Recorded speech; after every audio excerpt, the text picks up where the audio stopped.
আল্লাহ রাব্বুল আমিনের কাছে আমাদের কৃতজ্ঞতার কোনো শেষ নাই। শেষ আছে?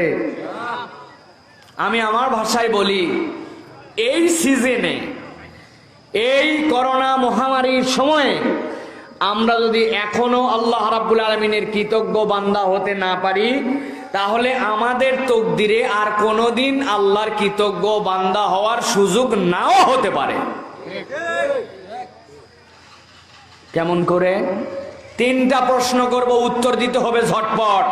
মুখে মাস্ক পরছেন, ঠোঁটে তো পরেন নাই, ঠোঁট খোলা তো, উত্তর দেন। America, Canada, Australia, Denmark, Sweden, France, Italy, এইগুলা দেশের নাম শুনছেন? এবার বলেন তো, যেই দেশের নাম বললাম, প্রযুক্তিতে, জ্ঞানে, বিজ্ঞানে আমরা এগিয়ে না ওরা এগিয়ে? আবিষ্কার, মহাকাশযান প্রেরণ, নতুন নতুন পৃথিবীর সামনে জ্ঞান বিজ্ঞানের চমক, এইগুলাতে আমরা আগায়া না ওরা আগায়া? চিকিৎসা, উন্নত স্বাস্থ্য সেবা, মরণাপন্ন রোগীর ক্ষেত্রে কোন ধরনের ব্যবস্থাপনা, নতুন নতুন টিকা, দামি দামি ঔষধ, অত্যাধুনিক প্রযুক্তি, এইগুলাতে আমরা আগায়া না ওরা? আমরা আগায়া না ইউরোপ, আমেরিকা, কানাডা? এবার একটা উত্তর দেন বুঝে সুঝে। এই করোনাকালীন সময়ে যেই করোনা, এতে আক্রান্ত এবং মৃত্যু, এতে কি বাংলাদেশ আগায়া না ওনারা? কেন? ওরা তো বলছিল 9 লাখ চলে যাবে, আমাদের 6,000 পুরল না এখনো। আর গতকালকেও ইউরোপের, কানাডার মতো দেশে 500-র উপরে মানুষ মরে গেল। ব্যাপার কি? জ্ঞানে আগায়া, বিজ্ঞানে আগায়া, আবিষ্কারে আগায়া, চিকিৎসায়, ট্রিটমেন্টে, ইনজেকশনে, টিকায়, কে? মরণেও আগায়া, কে? তার মানে বোঝা যায় আল্লাহ রাব্বুল আমিন আপনাকে আমাকে স্পেশালি রহম করে, দয়া করে, অনুগ্রহ করে, ভালোবেসে যদি হেফাজত না করতেন, 2021 সালে বাংলাদেশের নাম হতো গোরস্থান দেশ। ঠিক কিনা? আরে কিসের আপনি এই মাস্ক আর হাত পরিষ্কারে আছেন? যেই লোক পায়খানার থেকে শৌচ কাজ করার পরে নিজের হাতের ধোয়ার বিধান জানে না, তারে আপনি হাত ধোয়াচ্ছেন। হাইগে কোন রকম ঢেলা কলুপ ছাড়া ডাইরেক্ট মারছে, ওই হাতের গু দিয়া এরপরে বদনা ধরছে, কল ধরছে, ওইটা দিয়ে সিটকানি ধরছে, নিজের দাড়ি পর্যন্ত খেলাল করছে। কে? ভুল বললাম? বাথরুম যদি লেগে যায় তাহলে ভালো করে কসলায় হাত সাবান দিয়ে ধোয়া লাগে, সাবান না পাইলে পানি দিয়ে ধোয়া লাগে, দুর্গন্ধটা চলে গেলেই নাজাসাতে হাকিকি চলে যায়, এইটাও জানে না। ওইটা ডাইরেক্ট করে ডাইরেক্ট কল ধরে, ওইটা দিয়ে বদনা ধরে। কি চাচা ভুল বললাম? এরকম লোক আছে আমাদের এলাকায়। এরকম করে না বললে আপনাদেরকে একদম মাথার মধ্যে ঢুকবে না। বাইরে এত আমাদের পিছিয়ে পড়ার পরেও যে রহমান রহিম আল্লাহ আমাদেরকে এখন পর্যন্ত হেফাজত করে রেখেছেন, কৃতজ্ঞতা এবং আন্তরিক ভালোবাসাটা সেই রবের জন্য হওয়া দরকার। বলা উচিত সব সময়, আমল করা উচিত সব সময় আলহামদুলিল্লাহ। আপনারা বলবেন, হুজুর মেহেরবানি করে এই ওয়াজটা আমাদের এই গানকুল গান দিয়ে আসে আপনি মাইরেন না। আমাদের মতো আলহামদুলিল্লাহ বলা লোক আপনি বাংলাদেশে খুঁজে পাবেন না। কেমন আছেন? আলহামদুলিল্লাহ। শরীর কেমন? আলহামদুলিল্লাহ। বউ বাচ্চা কেমন? আলহামদুলিল্লাহ। করোনার সময় কেমন আছেন? আলহামদুলিল্লাহ। কোথায় কোথায় বুলেট বোমার মতো খালি আলহামদুলিল্লাহ আলহামদুলিল্লাহ। ঠিক না ভাই? দ্য রিয়েল মিনিং অফ আলহামদুলিল্লাহ নট অনলি টু সে আলহামদুলিল্লাহ। এই মুখ দিয়ে খালি আলহামদুলিল্লাহ বলাই আলহামদুলিল্লাহ নয়। এই করোনাকালীন সময়ে আপনার আলহামদুলিল্লাহ তো ওইটা, আল্লাহ তুমি আমার হেফাজত করছো, এখনো বাঁচায় রাখছো। জ্ঞানে বিজ্ঞানে সবকিছু পিছায় পড়ার পরেও এইরকম ঘনবসতিপূর্ণ মানুষগুলারে তুমি হেফাজত করছো। আল্লাহ আগে তোমারে মানতাম না, এখন মানি। আগে নামাজ পড়তাম না, এখন নামাজ পড়ি। আগে তোমার কথার অবাধ্যচারণ করছে, এখন বাধ্য হয়েছি। আগে খারাপ মানুষ ছিলাম, এখন ভালো হওয়ার চেষ্টা করতেছি। আগে আমি মুসলমান হিসেবে নামকাওয়াস্তে ছিলাম, এখন বাস্তবেই হতে চাই। This is the real meaning of আলহামদুলিল্লাহ। কিসের আলহামদুলিল্লাহ? আপনি ব্যবসায়ী, বিজনেস করেন, পারলেই ধোকা দেন, পারলেই মিথ্যা কথা বলেন। আপনার আলহামদুলিল্লাহ কি? আপনার আলহামদুলিল্লাহ আল্লাহ। আগে আমি আল্লাহ ফটকাবাজ ছিলাম, মিথ্যা কথা বলতাম। 11টার সময় কাস্টমার আসছে, বলছি তুই আমার বোনির কাস্টমার। এর আগে 15 জন গেছে। বিকালবেলা বিক্রি করার সময় বলছি কেনা দামে দিলাম, তারপরেও 500 টাকা লাভ করছি। এই সকল মিথ্যা কথা, ভুয়া কথা, প্রতারণার কথা, ওজন নিক্তির পাল্লায় 2 নম্বরই করা, 1 নম্বরের সাথে 2 নম্বর মিশানো, এইগুলা সব করছি। আজকে আল্লাহ বললাম যার যার পাওনা তারে বুঝাই দিয়া তোমার কাছে বলছি আল্লাহ তুমি আমারে বাঁচায় রাখছো, এই রহমত করছো। এই জন্য আগের সব ক্যারেক্টার ছেড়ে এখন আমি নবীর তরিকায় ব্যবসা করি, ধোকা দেই না, মিথ্যা বলি না। This is the Real meaning of আলহামদুলিল্লাহ। ঠিক কিনা? এর আলহামদুলিল্লাহর মধ্যে আছেন আপনি? আলহামদুলিল্লাহ। আরে হিন্দু তো আলহামদুলিল্লাহ বলে, বলে না? গাঙ্গুল কেন্দ্রে যায় জিজ্ঞাসা করেন, হাত নামান, জিজ্ঞাসা করবেন আলহামদুলিল্লাহ। হিন্দু আপনার আলহামদুলিল্লাহ শুনে মনে হবে কি রে? একজন আমার একদিন সালাম দিচ্ছে, আসসালামু আলাইকুম রহমতুল্লাহ। সালাম শুনে বললাম ভাই কোন মাদ্রাসায় পড়ছো? আমি ব্রাহ্মণের ছেলে। সহি সালাম। চিন্তা করছেন আপনি? তার মানে বোঝা যায় এই মুখের এইটুক বলার দ্বারাই কেবল আলহামদুলিল্লাহ হয় না। যুবক, তোমার আলহামদুলিল্লাহ কি? তুমি মাহফিল আয়োজন করো, তুমি দিন ইসলামের পক্ষে থাকতে চাও, তোমার আলহামদুলিল্লাহ বুঝে নাও। বাপের হোটেলে খাই, কোনো চিন্তা নাই, ইচ্ছা মতো ফুর্তি মারে ঘুরে বেড়াই, আমার চেয়ে শাহেনশাহ কে আছে ভাই? তাই না? আলহামদুলিল্লাহ না, তোমার আলহামদুলিল্লাহ বুঝো। আগে বাপ মায়ের সাথে খারাপ ব্যবহার করতে, এখন বাপ মায়ের সাথে খারাপ ব্যবহার করো না। তোমার মানতে মন চাক বা না চাক পিতা মাতার কথা শোনো। আগে সন্ধ্যার পরে বেরিয়ে বাহিরের অসামাজিক বন্ধু বান্ধবের সাথে ঘুরতে, এখন ঘুরো না। বিড়ি ফুকা শিখছিলে, বিড়ি ছেড়ে দিছ। নামাজ পড়তে না, এখন পঞ্জেগারে নামাজে যাও। মহিলা দেখলে টিস করতে, সেইগুলা ছেড়ে দিছ। মোবাইল খুলে লক খুললে কেউ দেখতে পাবে না, এরকম গোপন ফোল্ডারে তোমার হাজার হাজার গুনার আইটেম আছে, এইগুলা বাদ দিয়ে দিছি আল্লাহ দিয়ে। এখন আমি তোমার জন্য একজন প্রিয় বান্দা হওয়ার চেষ্টা করতেছি। এইটাই হচ্ছে আলহামদুলিল্লাহর আসল কথা। ঠিক কিনা? কোনো কথা নাই, আলহামদুলিল্লাহ। হলো নাকি? হলো, কিছুটা তো হলো। এটা জিকির, এটারও দাম আছে, মুখ দিয়ে জিকিরেরও দাম আছে, এইটার প্রভাব অন্তরে পড়ে, কিন্তু অন্তর থেকে ফিল করে আলহামদুলিল্লাহ বলতে হবে। ঠিক কিনা? আজকে আলহামদুলিল্লাহ শিখবো আমরা, যাতে করে আমরা করোনার থেকে আল্লাহ আমাদের দেশকে হেফাজত করে। বলেন আল্লাহুম্মা আমিন। সংক্ষেপ সময় বলছি না, বেশি বলা যাবে না। এই জন্য আমি অনুরোধ করব, পিছনে জায়গা হচ্ছে না, দেখছেন তো কি পরিমাণ মানুষ। আমি আপনাদেরকে কখন তোলা লাগে, কখন দাঁড় করা লাগে, এগুলো আমার সব জানা আছে, কিন্তু আজকে এইগুলো হবে না। এই জন্য আমি বলবো, যারা দাঁড়ায় আছেন, বাহিরে আছেন, যুবক ভাইরা চলে আসেন। এই জায়গাটা ঘিরে রাখছেন কবরস্থান নাকি এটা? আচ্ছা আচ্ছা, ঠিক আছে। ওই কোনায় জায়গা আছে, আপনারা দেখে শুনে চুপচাপ বসবেন, না হলে দাঁড়ায় দাঁড়ায় শুনবেন। কোনো ডাকা ডাকি টানাটানি কিচ্ছু হবে না, ঠিক আছে? চুপচাপ। আজকে আমরা যে বিষয়ে কথা শুনবো সংক্ষিপ্ত সময়ে, সেটা হচ্ছে আমাদের একজন প্রিয় নবী সাল্লাল্লাহু আলাইহি সাল্লাম আছেন, জানেন তো আপনারা? তিনি আমাদের নবী, তারে আমরা ভালোবাসি। তিনি আমাদের চোখের মণি, তিনি আমাদের কলিজার ধন, তিনি আমাদের সবার জীবন, আমাদের জীবনের থেকেও দামি মুহাম্মদুর রাসূলুল্লাহ।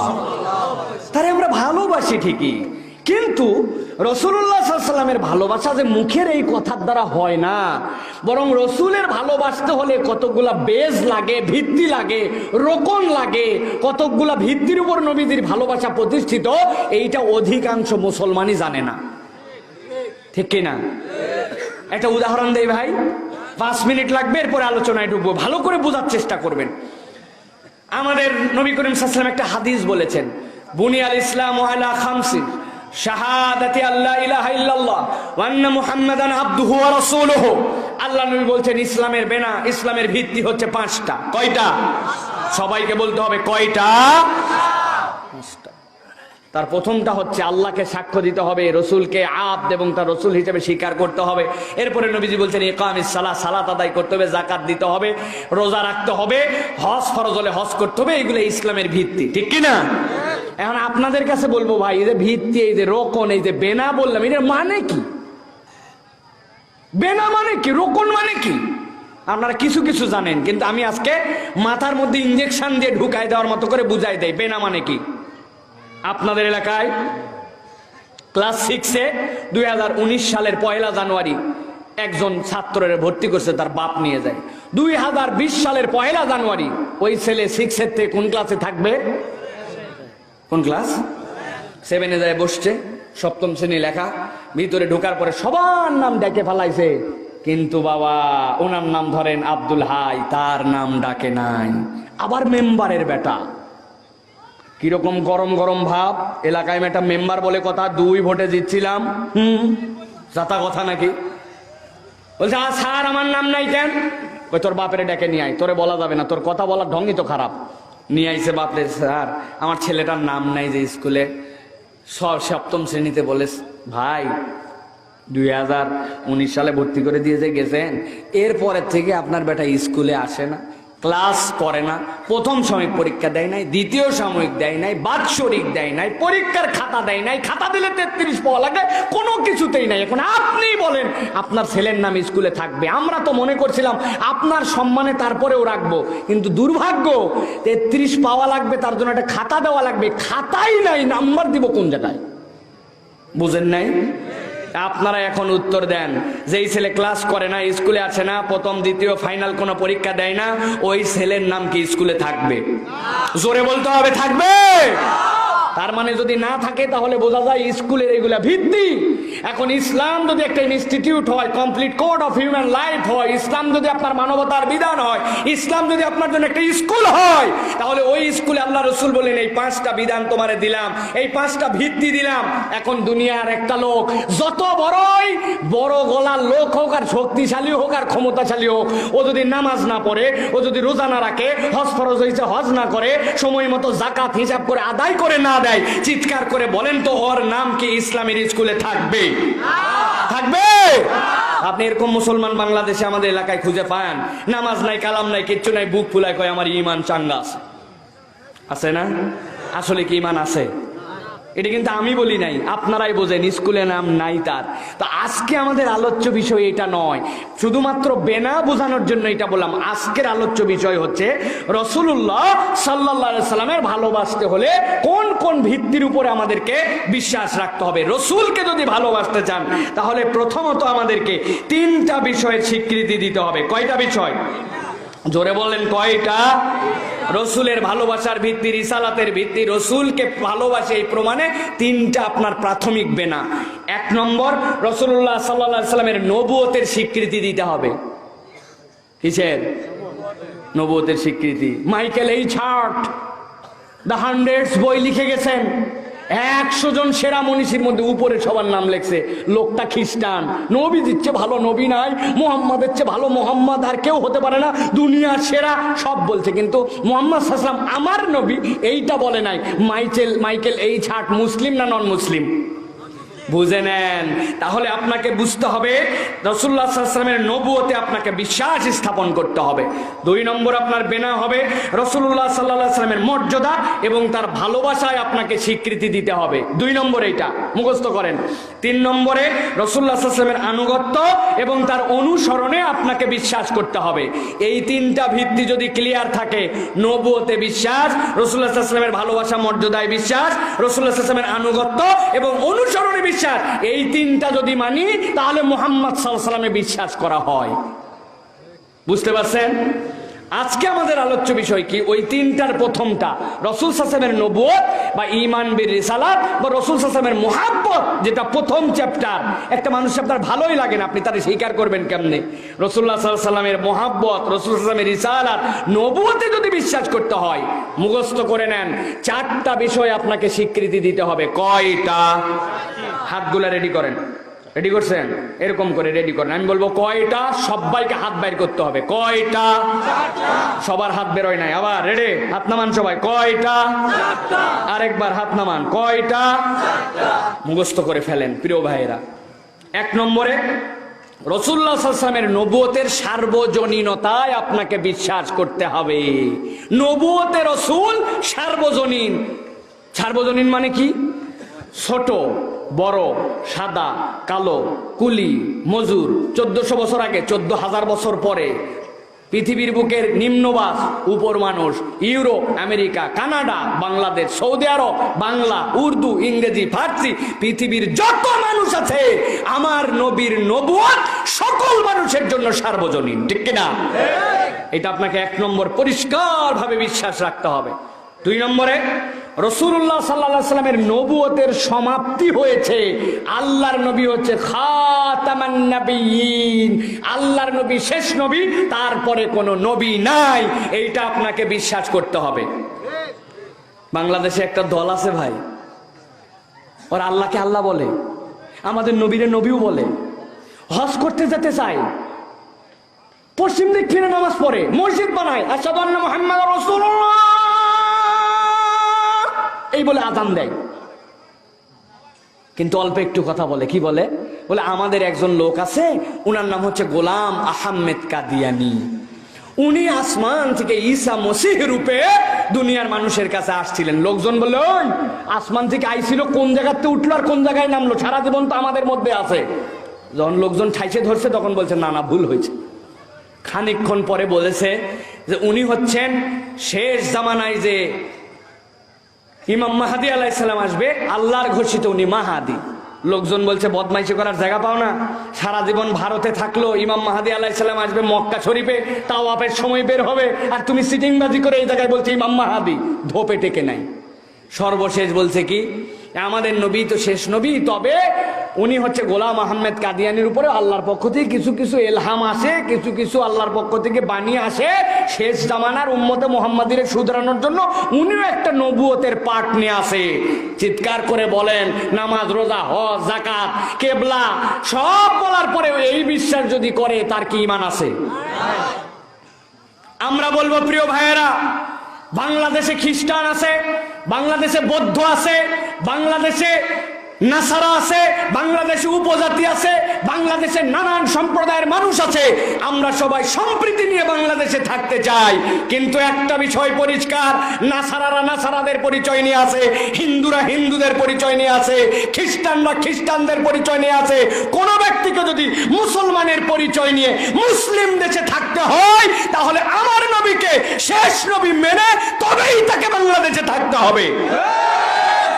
যদি আমার নবীরে তুমি শেষ নবী না মানো, তুমি বাংলাদেশে থাকবে, আমার কোনো আপত্তি নাই, কিন্তু মুসলমান পরিচয় নিয়ে থাকা যাবে না, ঠিক কিনা? আমাদেরকে বলে হুজুর এইগুলো কথা আপনারা বলেন কেন? আমরা বলি এটা আমাদের কথা নয়, এটা মুসলমানের কোন দল পক্ষ বিপক্ষের কথা নয়। ইমানদার মাত্র যতদিন পর্যন্ত শরীরে রক্ত থাকবে, এই জীবন থাকবে, আমাদের দাবি থাকবে যে কাদিয়ানীদেরকে বাংলাদেশে রাষ্ট্রীয়ভাবে কাফের ঘোষণা দিতে হবে, ঠিক কিনা?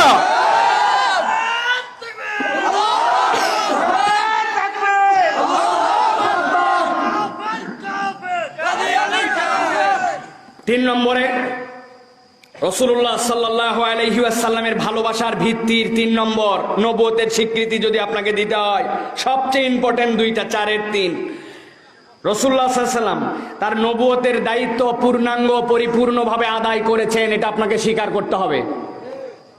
আন্দাজি ঠিক বলেন না, ঘাড়ের উপর বিপদ আছে।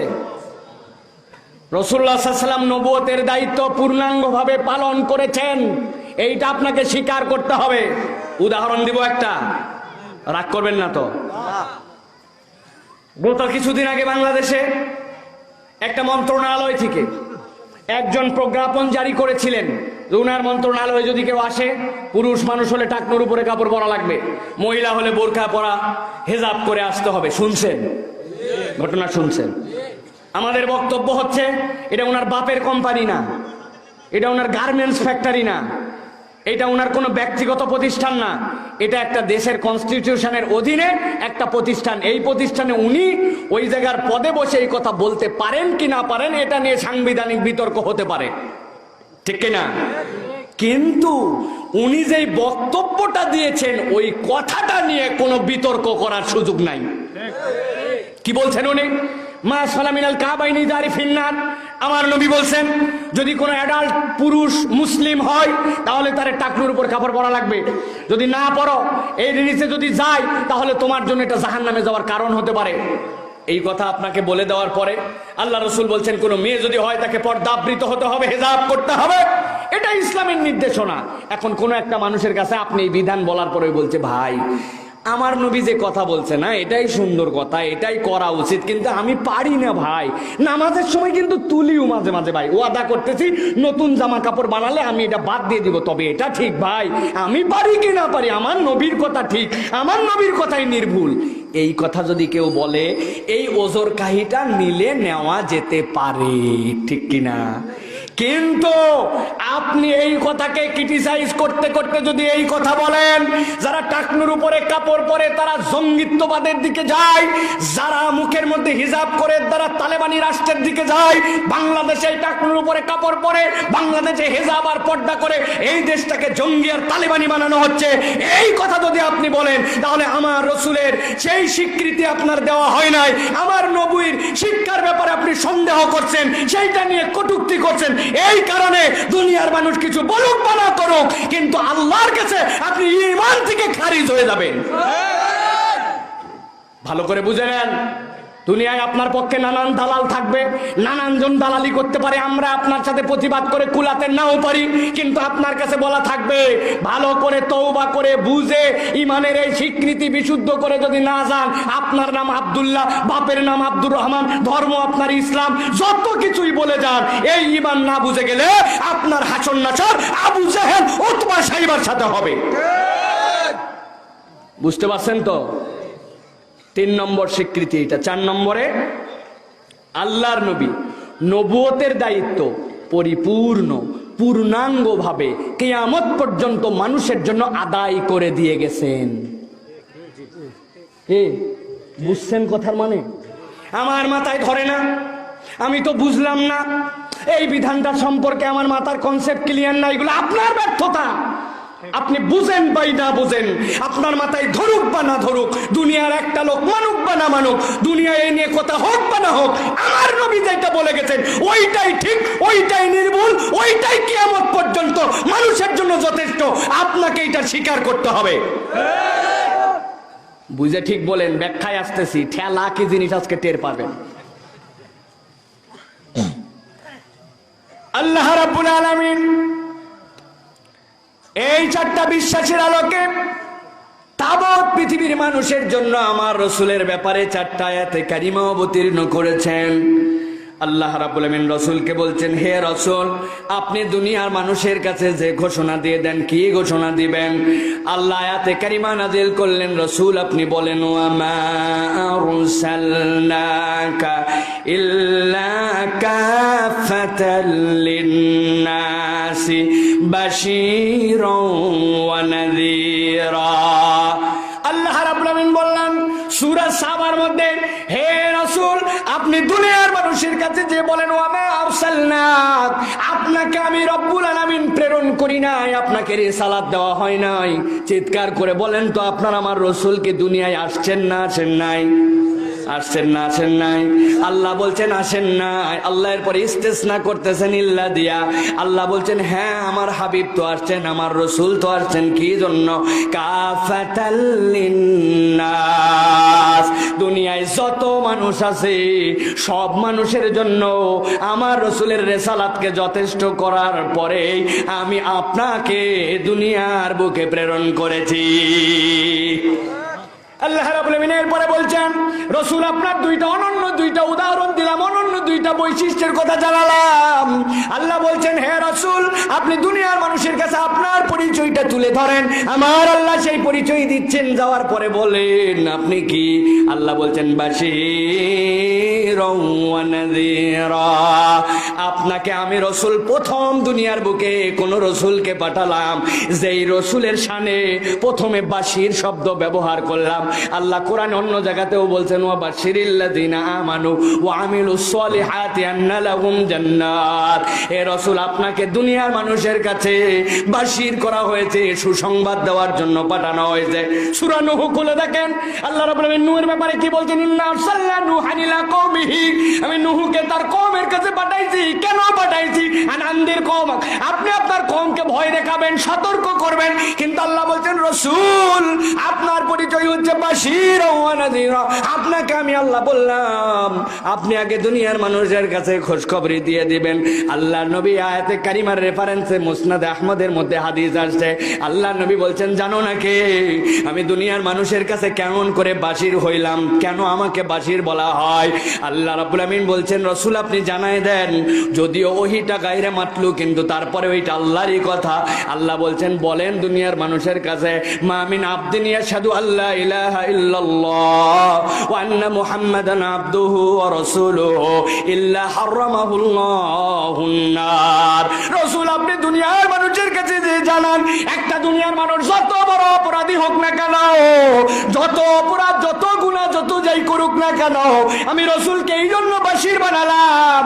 দুনিয়ার কোন একটা মানুষ এই বিশ্বাসটাই যদি পূর্ণাঙ্গতা দিতে পারে, এই বিশ্বাসটা, এই কনসেপ্টটা যদি তার পরিষ্কার হয়, আল্লাহ ছাড়া কোনো ইলাহ নাই, আমার ইলাহ আল্লাহ, তার সাথে কোনো শিরিক করি না, তার সাথে কোনো কুফরি করি না। আর দুই নম্বর যদি আর একটা ঈমান তার পরিষ্কার হয়, আন্না মুহাম্মাদান আবদুহু ওয়া রাসূলুহু, আমার নবী মুহাম্মদ সাল্লাল্লাহু আলাইহি ওয়াসাল্লাম আল্লাহর আবদ এবং তার বান্দা, এই দুইটা যদি তার রাসূল, এই দুইটা কনসেপ্ট যদি পরিষ্কার হয়, ওই বান্দার জীবনে যত গুনাহ থাক, যত ভুল থাক, যত কিছুই থাক, এই ঈমান নিয়ে যদি কবরে যেতে পারে, আমি আল্লাহ তার জন্য জাহান্নামের স্থায়ীকরণ থাকাকে হারাম ঘোষণা করে দিলাম। ভুলের কারণে যাইতে পারে, কিন্তু জাহান্নামে চিরস্থায়ী ভাবে থাকবে না। হারামাহুল্লাহুন নার, আল্লাহ রাব্বুল আমিন তার উপরে হারাম করে দিবেন। আল্লাহ এই জন্য বলছেন, রাসূল আপনি জানায় দেন আপনার পরিচয় হচ্ছে বাশীর ওয়া নাযীরা, আপনি হচ্ছে আগে মানুষকে খোঁজ খবরি দিবেন, আগে মানুষকে আনন্দের সংবাদটা দিবেন। এইটা দিতে পারবেন বলে আপনাকে জগতের সব মানুষের জন্য রিসালাত দেওয়া হয়েছে। সুবহানাল্লাহ। এরপর আল্লাহ রাব্বুল আমিন বলছেন, রাসূল আপনি দুনিয়ার মানুষের কাছে যান, যাওয়ার পরে আপনার একটা পরিচয়, এইটাও আপনি দুনিয়ার মানুষের কাছে তুলে ধরেন। কি পরিচয় তুলে ধরবেন? আল্লাহ বলছেন, যে বলেন, কুল ইয়া আইয়ুহান নাসু ইন্নী রাসূলুল্লাহি ইলাইকুম জামিআ। আপনি যাওয়ার পরে বলেন, ও দুনিয়ার মানুষ, ওই মানুষ কতদিন ব্যাপ্তি পর্যন্ত, মিন বাদি মুহাম্মাদিন সাল্লাল্লাহু আলাইহি সাল্লাম ইলা ইয়াউমিল কিয়ামা, কিয়ামত পর্যন্ত যেই মানুষের পরিচয় হবে মানুষ, ওইটারে গরু বলে না, ওইটারে ছাগল বলে না, ওইটারে কলা গাছ বলে না, ওইটারে তাল বলে না, ওইটারে বেল বলে না, ওইটারে মানুষ বলে।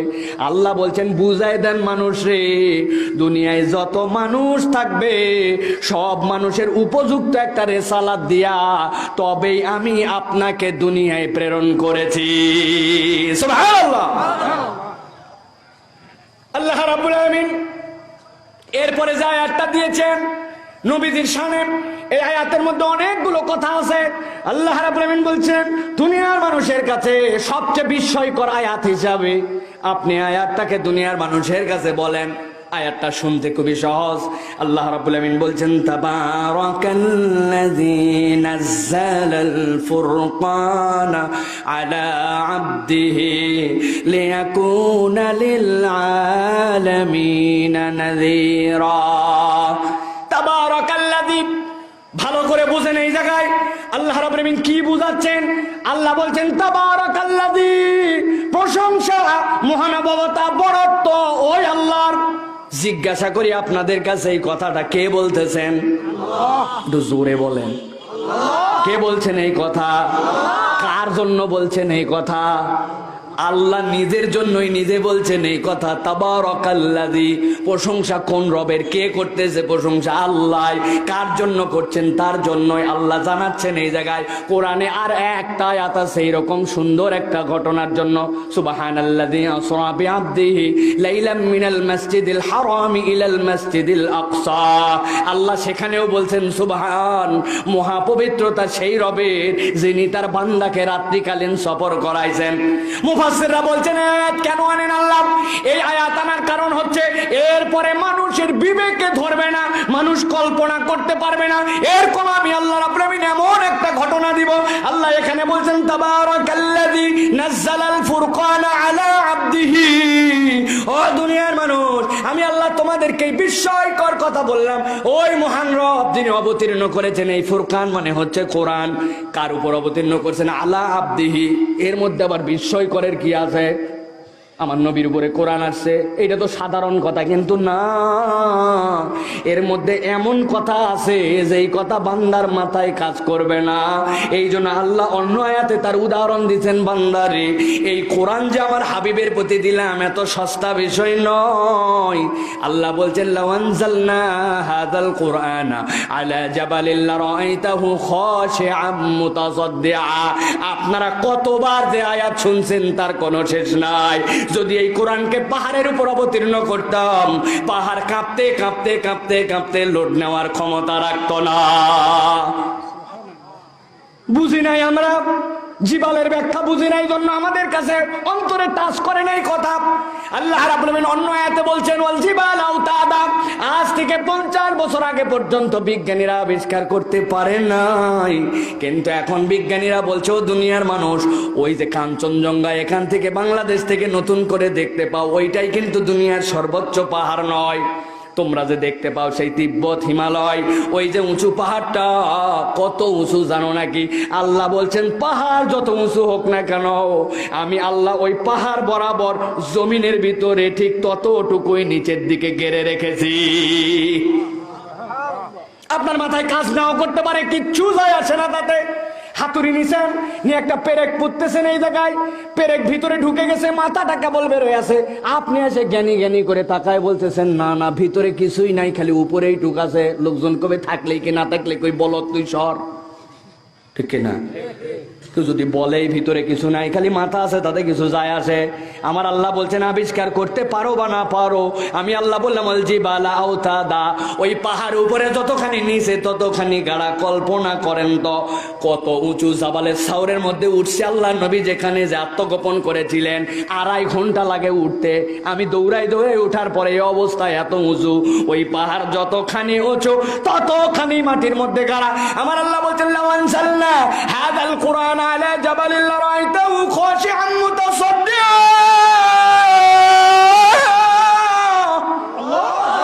ও দুনিয়ার মানুষ, বুঝে নাও, ভালো করে বুঝো। এই কোরআন যদি এই পাহাড়ে আসতো এটা লোড নিতে পারতো না। সেই আল্লাহ বললাম তাবারাকাল্লাযী নাযালাল ফুরকানা আলা আবদিহি। আমি আল্লাহ এমনি এমনি তাবারক বলি নাই, ওই কোরআনটা আমার রসুলের উপর অবতীর্ণ করেছি। ওই রসুল যে কি রসুল, ওই রসুলের যে কি শান, ওই রসুলের যে কি মান, ওই নবী তোরা পাইলি জানলে না। সেই নবীর উপরে কোরআন দেওয়ার পরেও সেই নবী নড়াচড়া করে নাই, সেই নবী কোরআনের লোড নিতে পেরেছিল। আল্লাহু আকবার। ভালো করে একটু বুঝেন, কথাগুলো একদম সহজ, কিন্তু একটু অন্তর দিয়ে ভাবার কারণ আছে। আল্লাহর পরে বলছেন লিয়াকুনা লিল আলামিনা নাযীরা।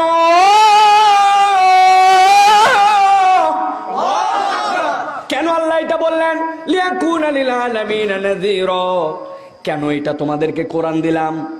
টিভির উপরে তুলে রাখার জন্য, ফ্রিজের উপরে রাখা, গলার মধ্যে তাবিজ বানায় বানায় হুজুরদের বিক্রি করার জন্য কেন দিছি? লিয়াকুনা লিল আলামিনা নাযীরা।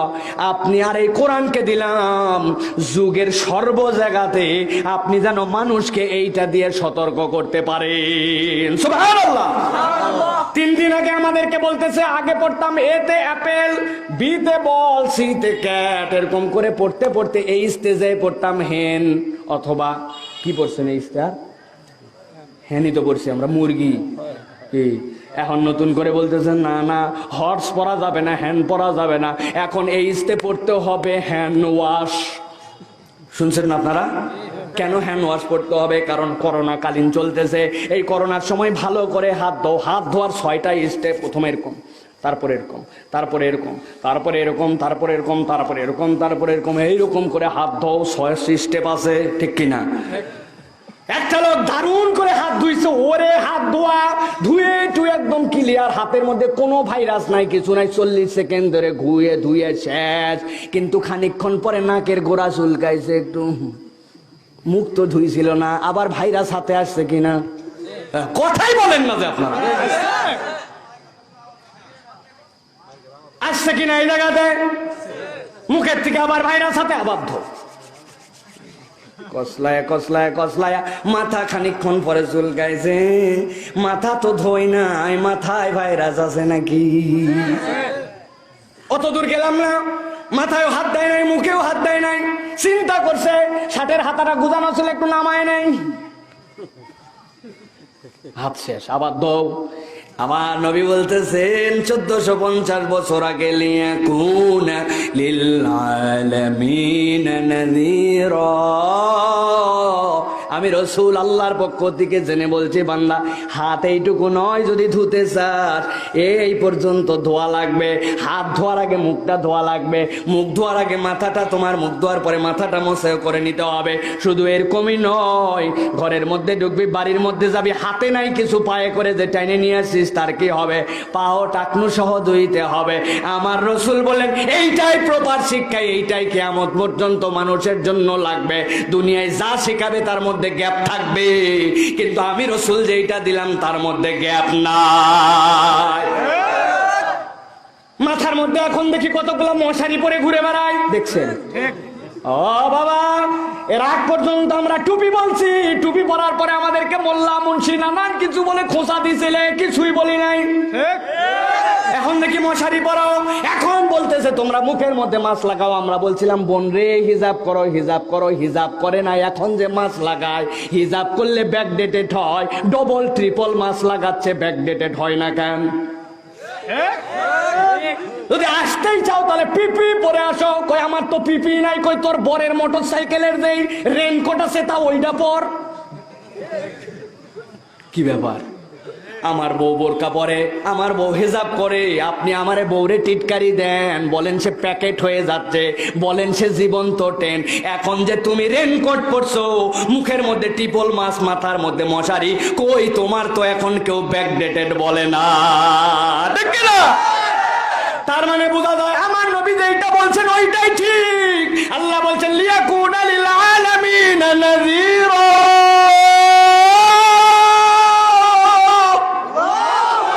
ও দুনিয়ার মানুষ বুঝে নাও, বুঝে নাও, আমি রব্বুল আমিন তোমাদের রাসূলকে এমনি এমনি পাঠাই নাই, এমনি এমনি তাবারক শব্দ ব্যবহার করি নাই। বুঝতে পারতেছেন এখন? আল্লাহ জানতেন তো এই সময় নাকি যে এখন কি অবস্থা হবে?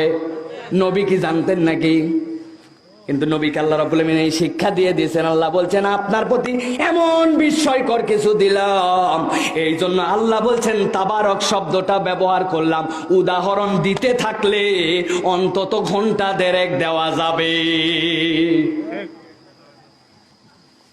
সংক্ষেপ করে দিচ্ছে আলোচনা। আল্লাহ রাব্বুল আমিন এরপরে সর্বশেষ বলছেন রাসূলের শানে, চতুর্থ আয়াত। ভালো করে শোনেন তো, এই আয়াতের আগে শুনেছেন কিনা?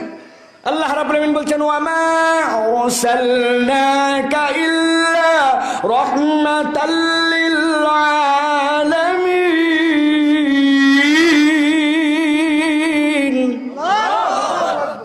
হে রাসূল, আপনাকে দুনিয়ার মানুষের জন্য আমি কি জন্য পাঠালাম? পাঠাইছি এই জন্য আপনি হচ্ছেন তাবৎ দুনিয়ার মানুষের জন্য রহমত। কি আল্লাহর নবী? জোরে বলেন। আল্লাহর নবীকে বলছেন আল্লাহ তাবৎ পৃথিবীর জন্য রহমতকে গড়গড়া আয়াত হুজুর এই কতবার শুনছি আমরা। দেখেন তো আমি যেভাবে বলি এইভাবে শুনছেন নাকি? একটু কল্পনা করে শোনেন তো একটু। আল্লাহ রাব্বুল আমিন বলছেন ওয়া মা আরসালনাকা, আপনাকে আমি প্রেরণ করি নাই। হ্যাঁ প্রেরণ করেছি, কি জন্য? রাহমাতাল লিল আলামিন। আপনাকে আমি জগৎবাসীর জন্য রহমত করে প্রেরণ করলাম, দুনিয়ার সব মানুষের জন্য রহমত। এই আয়াতের ব্যাখ্যাটা কি? এই ব্যাখ্যাটা বুঝতে হলে প্রথম সূরার মধ্যে আপনাকে একটু যেতে হবে। কোরআন আপনি খুলে ফেলছেন, খোলার সাথে সাথে আল্লাহ বলছেন এক্ষুনি তুমি বলো আলহামদুলিল্লাহি রাব্বিল আলামিন। যারা যারা পারেন জবান ছেড়ে দিয়ে পড়েন আলহামদুলিল্লাহি রাব্বিল আলামিন। অর্থ কি? সকল প্রশংসা ওই রবের যিনি সব আলমের মালিক। নাকি কসু হয়েছে অর্থ? রব তো রবই রাখলেন, আলম তো আলমই রাখলেন, ব্যাখ্যা কই করলেন আপনি? আল্লাহ রাব্বুল আমিনের মানে হচ্ছে প্রশংসা ওই রবের। প্রশংসার মানে কি? প্রশংসার মানে বুঝতে হবে হামদ আর শুকুরের মধ্যে বেসিক পার্থক্য আছে। হামদের মধ্যে শুকুর আছে, শুকুরের মধ্যে হামদ। ও আরে কি সুন্দর মোটরসাইকেল নিয়ে গেল, আপনি শুকরিয়া করলেন মোটরসাইকেলের, ভাল লাগছে আপনার কাছে মোটরসাইকেল, কিন্তু এই শুকরিয়া করে আপনার লাভ কি? ওই জিনিস তো আপনার না, চলে গেছে আপনার সামনে দিয়ে। আপনার বাপ গরিব মানুষ, কিন্তু চাইনা ফোনে একটা সাইকেল এনে দিছে, বাবা এইটা পরে তুই স্কুলে যাবি। বাপরে কিচ্ছু বলে নাই, ফেল ফেল করে তাকায় আছে, আর কলিজার মধ্যে উতাল পাতাল হয়ে গেছে। কি একটা সুন্দর জিনিস পাইছি, বন্ধুরে কখন দেখাবো, নিজে নতুন জামা কাপড় পরে কখন উঠবো। আব্বার কথা অন্য দিন না শুনলে ওই দিন শুনতেছে। আল্লাহ বলছেন ওর মধ্যে হামদ আছে, ওর মধ্যেও শুকুর আছে। আর জেনে রাখো এই দুইটা তো দুনিয়ার হাইসিয়াত, তোর রবের পরিচয় আর একটু ডিফারেন্ট। হামিদ, হামিদ মানে দুনিয়ার সব মানুষ যদি আল্লাহর প্রশংসা করে তাতেও আল্লাহর প্রশংসার একটুকু পারে না। আর দুনিয়ার সব মানুষ যদি প্রশংসা ছেড়েও দেয়, আমার রবের প্রশংসার তাতে কিছুই কমে না। ওই আল্লাহ বলছেন আলহামদুলিল্লাহি রাব্বিল আলামিন। সব আলম যত জগৎ আছে সব জগতের যিনি নড়াচড়া কর্তৃত্ব ইচ্ছা মতো পরিচালনা করতে পারেন, তার প্রশংসা করছিস বান্দা। আলামিন মানে কি? জগৎ সমূহ। জগৎ সমূহ কারে বলে? কারে বলে চাচা জগৎ সমূহ?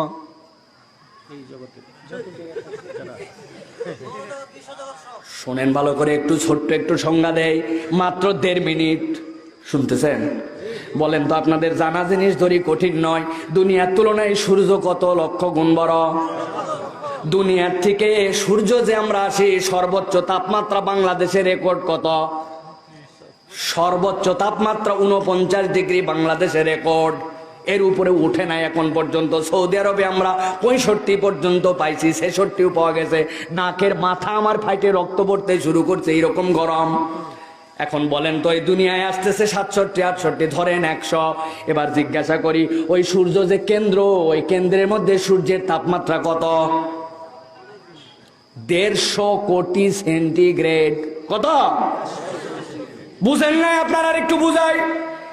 এই যে আমার হাতের ঘড়ি দেখতে পাইছেন, লোহা দিয়ে বানানো। আমি নিয়ত করছি এই ঘড়িটারে গলাবো, গলায় যে কাপ আছে এই কাপের মধ্যে এইটারে নামাবো। সম্ভব কিনা? কত ডিগ্রি তাপমাত্রা লাগবে? 1528 মুখস্থ করে ফেলেন। 1528 ডিগ্রি সেলসিয়াস তাপমাত্রা হলে এইটারে গলনাঙ্কতে নিয়ে আসা যাবে, এইটা গলে যাবে। এরপরে যে শেপে দিবেন সেই শেপে লোহা যাবে।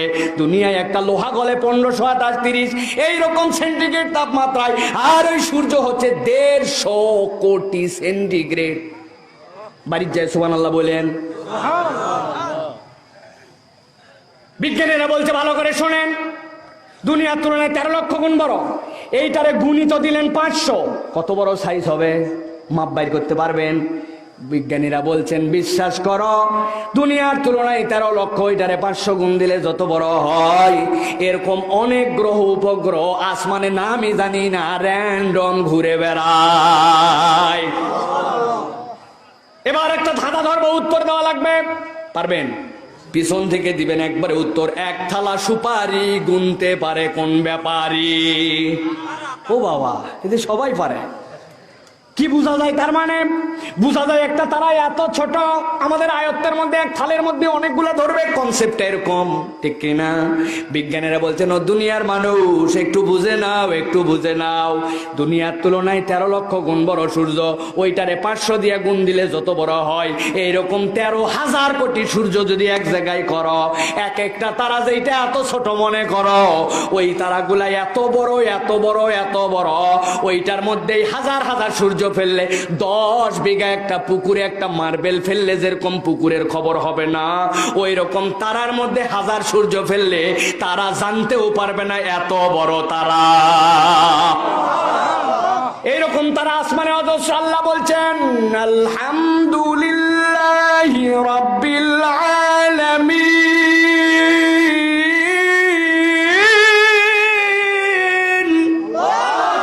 দুনিয়ার মানুষ একটু বুঝ বান্দা বুঝ, তোর রব কত কত আলম। যা যা বললাম, যা যা বিজ্ঞানীরা বলছে এগুলা আসমানের নিচে, প্রথম আসমানের নিচে।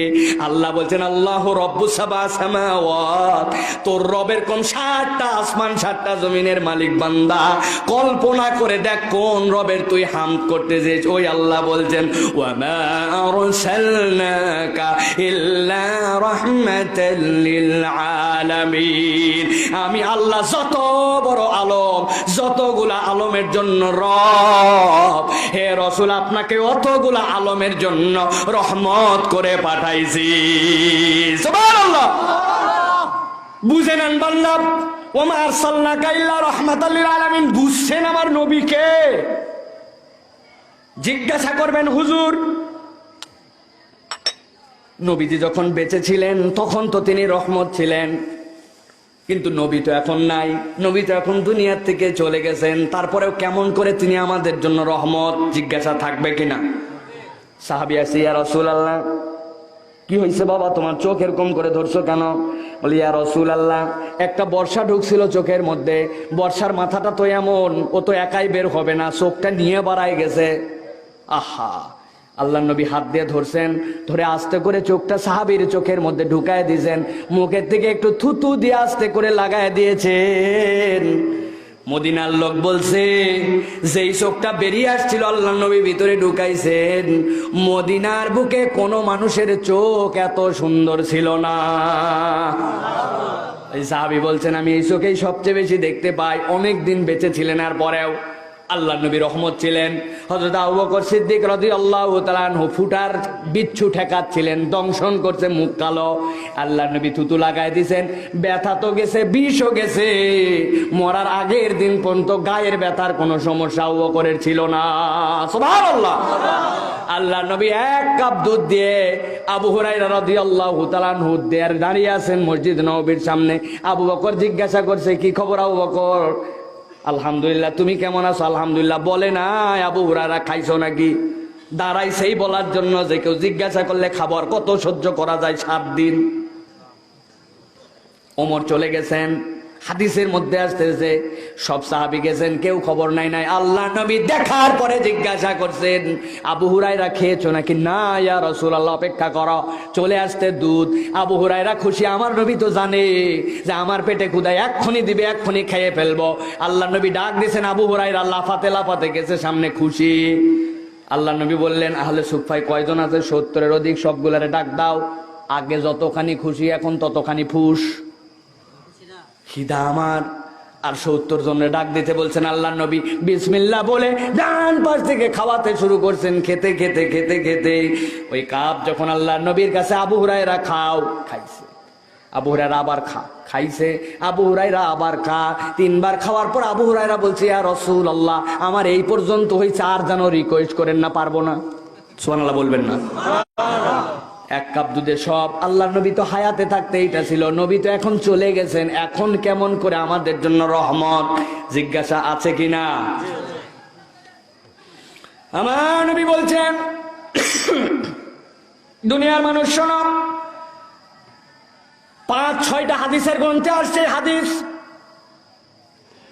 দুনিয়ার মানুষ যত নবী রাসূলুল্লাহ দুনিয়াতে দিয়েছেন, সব নবী রাসূলকে আল্লাহ একটা সুপ্রিম পাওয়ার দিয়েছেন, একটা ট্রাম্প কার্ড দিয়েছেন। কি দিয়েছেন? Trump card. এই ট্রাম্প কার্ডটা কি? আপনি এটা চালবেন, এই দোয়া করবেন, দোয়া আপনার সাথে সাথে কবুল। সুবহানাল্লাহ। হযরতে নূহ আলাইহিস সালাম 950 বছর অপেক্ষা করছেন আল্লাহর কাছে। নূহ আলাইহিস সালাম যে আরজি দিয়েছেন, এরকম করে কোন নবী আরজি দেন নাই। আল্লাহর কাছে বলছেন, আল্লাহ দাউতু কওমি লাইলা ওয়া নাহারা। আগে লাইল শব্দ কেন ব্যবহার করছেন? ইবনে আশুর রাহমাতুল্লাহি আলাইহি তার ব্যাখ্যা করছেন। কেন আল্লাহ নবী নূহ আলাইহিস সালাম বললেন লাইলা ওয়া নাহারা? কেন বলছেন? আগে রাত্রের কথা। দুনিয়ার মানুষ দিনে কাজ করে, রাত্রেবেলা আরাম করে, কিন্তু নূহ নবী এমন ছিলেন, উম্মতে পেরেশান। 950 বছর রাত দিন রাত দিন রাত দিন রাত দিন, এক মুহূর্ত বাদ দেন নাই। এরকম করে তার কমকে ডাকছেন মাত্র। সাকসেস রেট কত? 40। অনলি 40 জন। আল্লাহর কাছে বলছে, আল্লাহ আমার কম তো গাফেল হয়ে গেছে, আর পারলাম না, তুমি এদেরকে ধ্বংস করে দাও। ধ্বংস করে দাও বলতে দেরি, আল্লাহর কবুল করে নিতে দেরি নাই। আল্লাহ বলেন বানাও, কিস্তি চিস্তি বানাও, ওঠো। আমি ঘটনা শোনাচ্ছি না, খালি ভালো করে বুঝে নেন। নূহ আলাইহিস সালাম তার ছেলেরে বললেন, বাব্বা ঈমান আন, আমার নৌকায় উঠ। না না না, ওই যে উঁচু পাহাড় আছে ওর উপরে আমি থাকবো। কিসের ঈমান, কিসের কে, আমি ডুববো না। নূহ আলাইহিস সালাম দেখলেন কিস্তি ভাসতেছে, উঠতে উঠতে উঠতে উঠতে পাহাড় ডুবে যাওয়ার দশা। নূহ আলাইহিস সালাম আল্লাহরে ডাক দিয়ে বলেন, আল্লাহ আমার ছেলেটাকে, আল্লাহ আমার ছেলেটাকে। আল্লাহ বললেন, নূহ একবারে চুপ, একবারে চুপ, এক কথা চলবে না। তোমার যেইটা দোয়া দেওয়ার ছিল সেইটা শেষ। উল্টা আল্লাহ ধমক দিয়ে বললেন, ইন্নাহু লাইসা মিন আহলিক, তোমার স্ত্রীর ঐরসেও যদি তোমার সন্তান হয়, কিন্তু ঈমানের পক্ষে যদি না থাকে, ঈমান যদি না আসে, আমি আল্লাহ বললাম ও তো তোমার পরিবারই নয়। আল্লাহ নবী মূসা আলাইহিস সালাম ফেরাউনের বিপক্ষে এত অ্যাকশন, কিন্তু আজকে নিছেন ফাইনাল। আর থাকবো না মিশরে, বেরিয়ে চলে যাবো এখান থেকে। আমার কওমকে নিয়ে দৌড় দৌড় দৌড়, সবগুলোরে নিয়ে একবারে ধাওয়া পাল্টা ধাওয়া চলতেছে। মূসা সামনে, পিছনে ফেরাউন, দৌড় দৌড় দৌড় দৌড় দৌড়। সামনে চলে আসছে সাগর।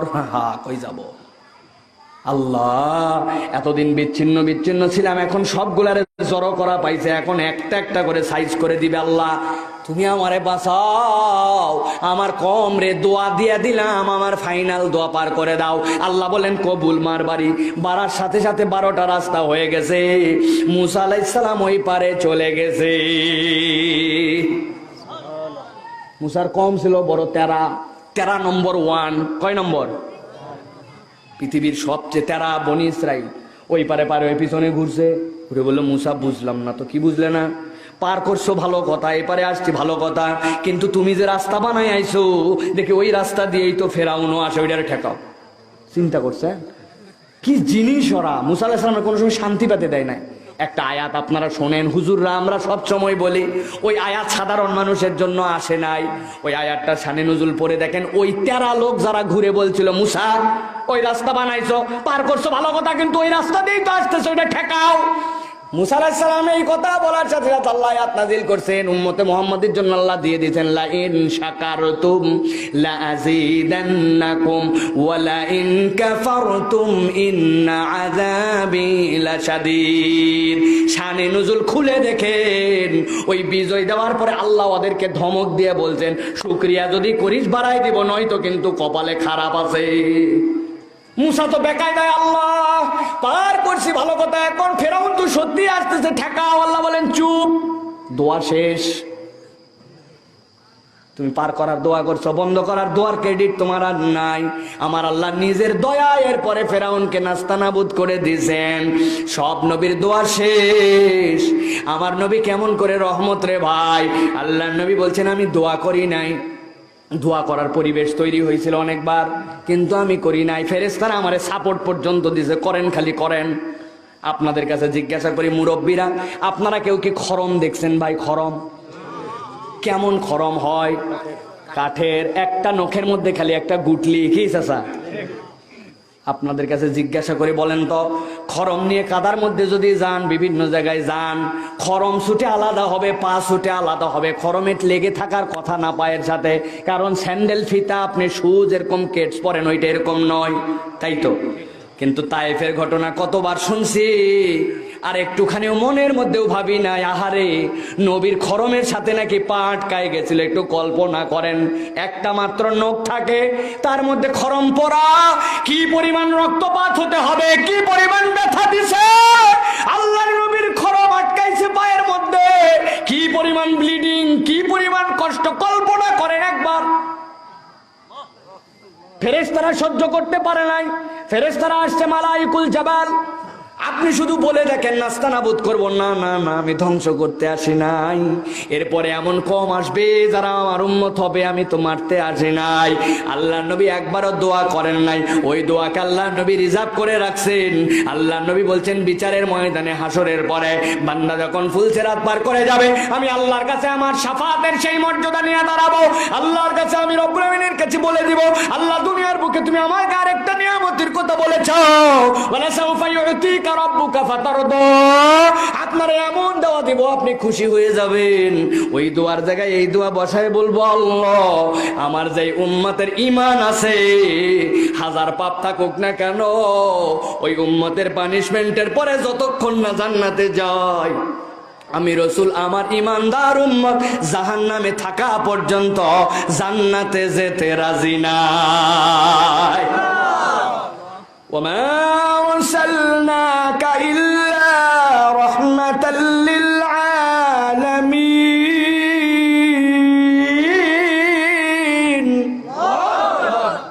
আল্লাহ বলছেন, রসুল আপনাকে এরকম রহমত করে পাঠানো হলো, আপনি দুনিয়াবাসীর জন্য রহমত। আজকে সেই নবীর উম্মত এমন হইছে, রহমত নবী তো চিনা দূরের কথা, সেই নবীর একটা সুন্নত মানতেও আমাদের ভালো লাগে না। আমি যখন মরে যাব, আমার চাচা যখন এই যে চাচা ইন্তেকাল করবো, ওসিয়ত করে দেবো, আমার মেহরবানি করে কবরে যাওয়ার সময় আমার কপালের মধ্যে দিয়ে একটা পাগড়ি ফেঁসাই দিও, আর আমার জুব্বা একটা পরায় কবরে দিও। রাজি?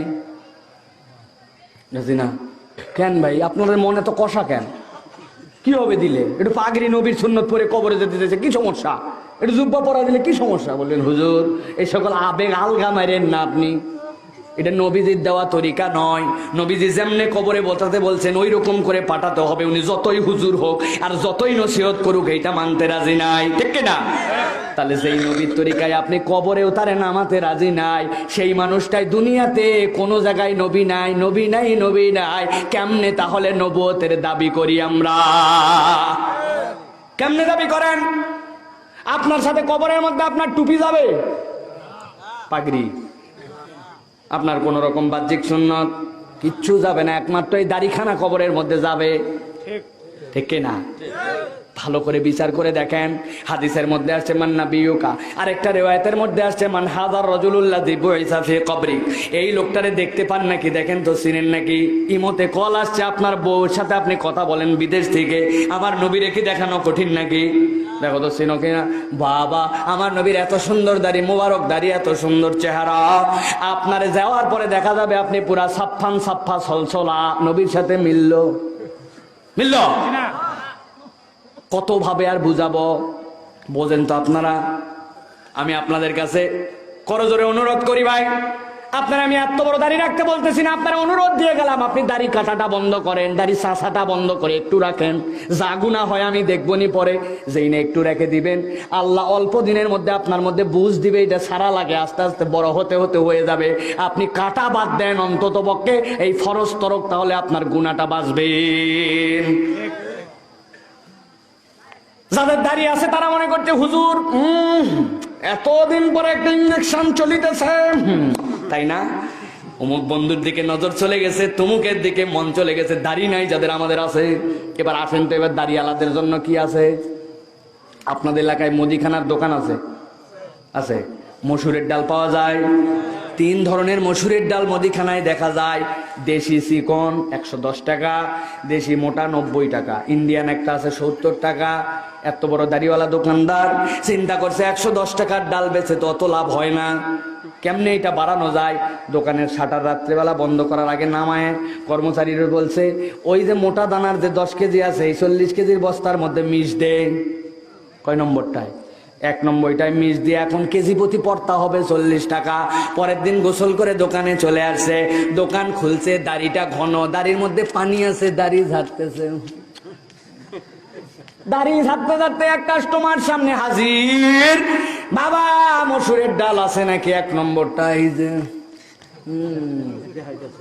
ওই যে কত করে? তো দাড়ির ঝাড়ার ভাব দেখে চিন্তা করছে যে ভেজালের দুনিয়া, নিতে চাইছিলাম 1 কেজি, দেন তো ভাই 2.5 কেজি। 2.5 কেজি ডাল নিয়ে চলে গেছে। ওই লোক কবরে চলে গেছে, মরে গেছে। মান হাযার রাজুলুল্লাযী বুইসা ফি কবরি। চিনো নাকি? নবী দেখবেন, বাবা বাবা এত বড় বড় দাড়ি, আমার নবীরও দাড়ি, ওরও দাড়ি, বলবে আয় বুকে আয়। নাকি আল্লাহ নবী বলবে এইটারে ডবল বাটাম দেওয়ার ব্যবস্থা করো, ঠিক কিনা? নবীর সুন্নাত মানেন না আপনি, আবার মানলেও সেইটারে এমন জায়গায় অ্যাপ্লাই করেন ক্রিটিসাইজ হয় কি না? এই জন্য বুঝে সুঝে চলতে হবে। মধ্যের একদল এখন খুশি, ওরা বলতেছে হুজুর এই জন্যই তো আমরা এখন এগুলা পালন করি না, আগে মানুষ ভালো হয়ে নেই তারপরে এগুলা করব। আছে না? এটা হচ্ছে ধান্দাবাজ শ্রেণী। কি বাজ? আমি সব জায়গায় এই কথাটা বলি, হুজুর দেখলেই প্রশ্ন আছে, ডাক্তার দেখলেই রোগ আছে, আছে না? ডাক্তার পাইছে 1 মাস আগের রোগ, তখন বলছে ভালো হয়ে গেছে, তাও মনে পড়ছে একটা, মনে করে ডাক্তাররে বলবে। আর হুজুর পাইলে একটা প্রশ্ন করবে, নাই? আরে ঘাটে প্রশ্ন করছে আমারে, ওই যে পাটুরিয়া দৌলদিয়া ঘাটে, হুজুর বেয়াদবি নিবেন না কেন? একটা প্রশ্ন করবো। কি প্রশ্ন? ওই হুজুর আমাদের যদি বাই বাতাস বের হয় তাহলে কি অজু যায়? হ্যাঁ যায়। প্রশ্ন তো সেটা না হুজুর, সেটা তো জানি, কিন্তু জিজ্ঞাসা হচ্ছে কারো যদি বাই বাতাস বের হয় অজু গেলে অজু করা লাগে, উভয় হাত ধোয়া লাগে, মুখ ধোয়া লাগে, মাথা মশে পা ধোয়া লাগে, কিন্তু জিজ্ঞাসা হচ্ছে হুজুর যে এই দিক দিয়ে বাতাস গেল এই জায়গায় যে ধোয়া লাগলো না। প্রশ্ন আছে কিনা? প্রশ্ন আছে হুজুর দেখলে একটা। একজন এসে বলছে হুজুর সিরিয়াস প্রশ্ন, উত্তর দেওয়াই লাগবে, আলোচনা একদম শেষের দিকে, বিদায় নিয়ে নিব, তার আগে বলি ভালো করে বুঝে নেন। বলছে হুজুর একটা লোক নামাজ পড়ে, রোজা রাখে, কিন্তু এত মুখ খারাপ, এত আচরণ খারাপ, ঘুষও খায়, বদমাইশিও করে, এক লোক। আরেক লোক হুজুর নামাজ পড়ে না, রোজা রাখে না, কিন্তু লোকটার ব্যবহার এত ভালো, এত দানবীর, যে যায় তার এই খালি দান করে আর জনসেবা। এই দুই ব্যক্তির মধ্যে কে ভালো? উত্তর দেওয়াই লাগবে। আমি বললাম 30 সেকেন্ড। কয় সেকেন্ড? ওই হুজুর কমন পড়ছে নাকি? আমি বললাম কমন মানে কি বেটা, শুনে যা কি বলি শোন। কি হুজুর বলেন তো 30 সেকেন্ডে? বললাম তোর সামনে একটা ব্ল্যাকবোর্ড, তাকাইছিস? হ্যাঁ। এই জায়গায় একটা শূন্য লেখতো, কত? শূন্য। আরেকটা লেখ, কত? শূন্য। আরেকটা কন্যা, আরেকটা, আরেকটা, আরেকটা, 1 লক্ষ শূন্য, কত? শূন্য। হঠাৎ করে একটা 1 মধ্যে দিছিস, এখন বাম দিকে আছে একটা শূন্য, কত? 10। বাহ বাহ বাহ বাহ বাহ, দারুণ ব্যাপার। বামে শূন্য দিলে 10 হয়। বামে ডবল শূন্য, কত? 3টা শূন্য, 1 লাখ শূন্য বামে। হঠাৎ করে ডান পাশে একটা শূন্য পড়ছে, এখন কত? 2টা পড়ছে, কত? 3টা পড়ছে, কত? ও মুসলমান ভালো করে বুঝে নাও, দুনিয়ার ধানাই পানাই যুক্তি দিয়ে চলবে না।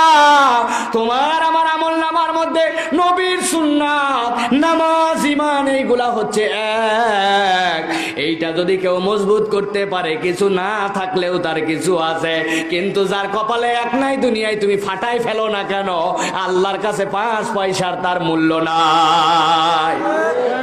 এই জন্য মুসলমান ভালো করে বুঝতে হবে, আপনার মুখের দাড়ি, আপনার নবীর সুন্নাত, আপনার সালাত আপনাকে বাঁচাবে, আল্লাহর কথা নির্ভুল। আল্লাহ বলেন ইন্নাস সালাতা তানহা আনিল ফাহশাই ওয়াল মুনকার। আল্লাহর নবীর সুন্নাত আপনাকে হেফাজত করবে। যুবকদের জন্য একটা পরামর্শ দিয়ে যায়, যেই যুবকেরা বিয়ে করো না ভাই, এখন একটু হাতটা তোলো তো, কারা বিয়ে করো নাই? টান টান করে তোলো। মাশাআল্লাহ, অনেক পরিমাণ আছে, হাত নামান। আপনাদের কি সুন্দর একটা বউ চান? চান? একটা টিপস দিয়ে যাব, একদম 100% গ্যারেন্টি। আমি আলোচনা শেষ করার পরে যারা যারা চান 200 টাকা করে দিয়ে পরামর্শটা নিয়ে যাবেন। হুজুর হইলো নাকি? আন্দাজ লাগবে না আমার সুন্দর বউ, তখন আপনার পরামর্শ। যদি সুন্দর বউ চাও, মুখের দাড়ি এত বড় করে ছেড়ে দাও, যত বড় যায় যাক, গোপ ছোট করে রাখো। তোমার বাড়ির থেকে প্রস্তাব দেবে, ছেলে ভালো, অমুক তমুক, বাপ ভালো, বংশ ভালো, পড়ালেখা ভালো, চাকরি ভালো। বান্দরে বলছে সবই ভালো, কিন্তু দাঁড়িয়ে যে এত বড় বড় ভালো খবর পাইতে দেখি, ইরি আল্লাহ, ওর সাথে আমি কিভাবে ঘুরবো, মান সম্মান থাকবে আমার? হ্যাঁ, বিয়ার করবে না? আছে না এরকম? আপনি বুঝবেন আপনার কপাল ভালো, কপাল ভালো, কপাল ভালো। আল্লাহ নবীর সুন্নাত যে পছন্দ করে নাই, ওর টাকা থাক, পয়সা থাক, ইজ্জত থাক, সৌন্দর্য থাক, ওরে নিয়ে আর যাই হোক আপনার দিনদারিতে পূর্ণতা আসতে পারে না।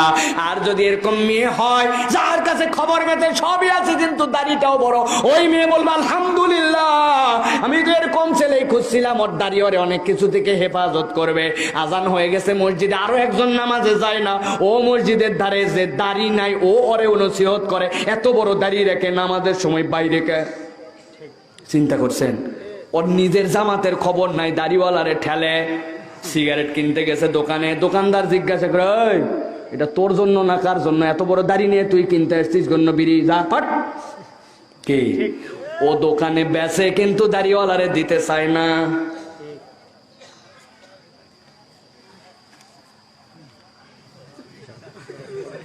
সিনেমা হলের সামনে গেছে, টিকিট দেন। এত শীত নাই তো মুখ পেঁচাইছিস কেন? খুলতো খুলতো। লজ্জায় মুখ খুলছে, এক থাপ্পড় দিবে, এত বড় দাঁড়িয়ে সিনেমা দেখতে আসছিস। বুঝছেন কিনা? নবীর সুন্নত আপনারে কেমনে বাঁচাবে? ওই মেয়ে বলবে এই রকম স্বামী তো আমি চাই। আল্লাহ ওই মেয়ের সৌন্দর্যে যদি কম দেন, ওর বাপের ধনে যদি কম থাকে, সমাজের প্রভাব প্রতিপত্তিতে কম থাকে, আপনাকে গ্যারেন্টি দিলাম আল্লাহ নবীর সুন্নত আর দিনদারি মোহাব্বত করার কারণে আল্লাহ নবী বলছেন তোমরা দিনদারি দেখে বিয়ে করো, আল্লাহ এর দ্বারা বাকি সব কিছু আপনার পূর্ণাঙ্গ করে দিবেন। রাজি আছেন মুসলমান? না খালি বাংলা ওয়াজ চলবে? এই জন্য প্রিয় ভাইয়েরা, শেষ করে দিব। 11টায় শেষ করা কথা, 11:30 বলছে, সমস্যা নাই না? কোনো সমস্যা নাই। প্রিয় মুসলমান, ভালো করে শোনেন আপনারা। এই জন্য বলি নবীর সুন্নাতের কিন্তু একটা দাম আছে। এই কথাটা বলেই শেষ করব। রাজি আছেন নাকি মুসলমান? রাজি আছেন? খুব মজার কথা, অন্তর উজাড় করে দিয়ে শুনেন। আল্লাহ নবী সাল্লাল্লাহু আলাইহি সাল্লাম বলছেন দুনিয়ার এই জীবনের শেষে আমার যত উম্মত থাকবে, যাদের ঈমান থাকবে, এই উম্মত ঈমানের দাবিতে কখনো না কখনো জান্নাতে যাবে। সুবহানাল্লাহ বলবেন না? জান্নাতের মধ্যে সব উম্মত চলে গেছে, যাওয়ার পরে সবগুলা ঘুরে বেড়ায়, বউকে পাশে নিয়ে বসে বসে বিকালবেলা বিশাল বসাল বসাল মাজলিসের মধ্যে নেতৃত্ব দেয়। হুম ওয়াজওয়াজুহুম ফি জিলালিন আলা রায়কে মুত্তাকিউন। আল্লাহ দুইরারে তাকিয়া লাগায় পিছনে হেলান দেওয়া মজলিস কায়েম করে। ওই মজলিসে একজন আসছে, দোস্ত তোমারে চিনা চিনা লাগে, গানকুল কান দিতে দেখছি। আল্লাহুম্মা আমিন। ভাই কেমন আছেন? খুব ভালো। আহারে আমার জান্নাতে আল্লাহ যেগুলা দিছে ভাই যদি দেখাতে পারতাম। কই দেখানো লাগবে না, তোর কয়টা 70 আমার 73। কই একদিন আপনার বাড়িতে যেতে চাই, একটু ঠিকানাটা বলবেন নাকি?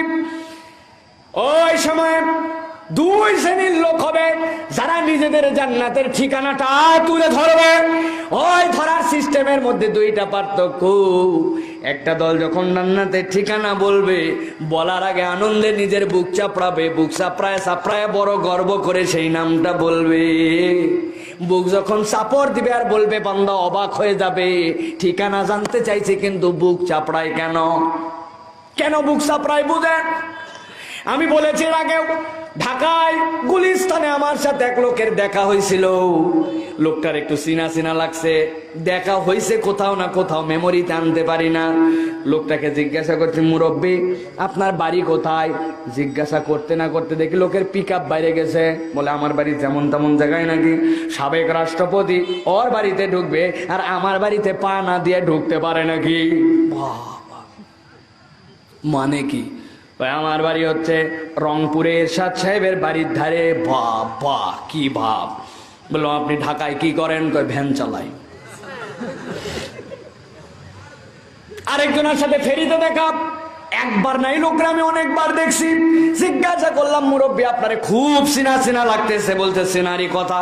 আমি বললাম কেন চাচা আপনার বাড়ি কোন জায়গায়? কয় সাবেক স্বরাষ্ট্রমন্ত্রী ওর বাড়িতে যাবে আর ওর গাড়ির ধুলা সাউন্ড আমার বাড়িতে যাবে না, হতে পারে নাকি?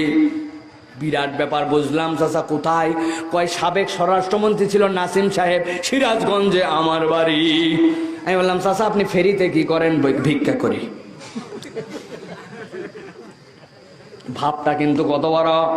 দুনিয়ার মানুষ কিন্তু এরকম ভাব নেয়। অমুক মসজিদের ধারে বাড়ি আমার, অমুক বিশ্ববিদ্যালয়ের ধারে বাড়ি আমার, অমুক লিডারের ধারে বাড়ি আমার, বলে কিনা? আল্লাহ নবী বলছেন ও দুনিয়ার মানুষ, ওই জান্নাতের মধ্যে যারা আল্লাহ নবীর কাছে। ওই দিন যাওয়ার পরে এক জান্নাত আরেক জান্নাতের পরিচয় দেওয়ার সময় বুকে বাড়ি দিবে। তারা কারা জানো নাকি? আমার নবী সহজ একটা হাদিস বলেছেন তাদের জন্য, মানা হাব্বা সুন্নতি ফাকাদ হাব্বানি ওয়া মান হাব্বানি কানা মাই ফিল জান্নাহ। ও আমার উম্মত শুনে রাখো রে, তোমার সামনে হাজার মত, হাজার পথ, হাজার তরিকা, হাজার ধরনের সিস্টেম থাকবে। সব তরিকা, সব টিটকারি, সব কিছুকে উপেক্ষা করে তুমি যদি নবীজির তরিকায় সুন্নতটাকে গ্রহণ করে নিতে পারো, আল্লাহ নবী বলছেন আমার হাজার বছর পরে আসো না কেন, হাজার হাজার বছর পরে আসো না কেন, তোমার সুন্নতের প্রেম আমি জীবন্ত রাসূলকে ভালোবাসার মর্যাদা দিয়ে দিবে। এরপর আল্লাহ নবী বলছেন ওয়ানা হাব্বানি কানা মাই ফিল জান্নাহ। ও দুনিয়ার মানুষ শুনে রাখো, তাকাও তাকাও, সাহাবীদেরকে আল্লাহ নবী এরকম করে নখ বের করে দিয়ে বলছেন, বলো তো এই দুই নখের মধ্যে পার্থক্য কত দূর পাশাপাশি? ইয়া রাসূলুল্লাহ। আল্লাহ নবী বলছেন ও আমার সাহাবীরা শোনো, দুনিয়ার মানুষকে এই পয়গামটা জানাই দিয়ে রেখো, যারা আমি নবীর সুন্নতকে ভালোবাসবে তারা আমাকে ভালোবাসলো। আর ওই জান্নাতের মধ্যে যখন এক জান্নাতি আরেক জান্নাতীর জিজ্ঞাসা করবে, ও জান্নাতি ভাই কোথায় তোমার বাড়ি, একটু বলবে নাকি বেড়াতে যাব? ও বুকের মধ্যে বাড়ি দিয়ে বলবে, এত বড় জান্নাতে কোথায় ঠিকানা বলবো ভাই, কেবল একটা কথা বলি, আমার নবীকে আল্লাহ রাব্বুল আমিন জান্নাতে যে বাড়িটা দিয়েছেন, আমার বাড়িটা আমার নবীর বাড়ির ধারেই খুঁজে নিও। সুবহানাল্লাহ।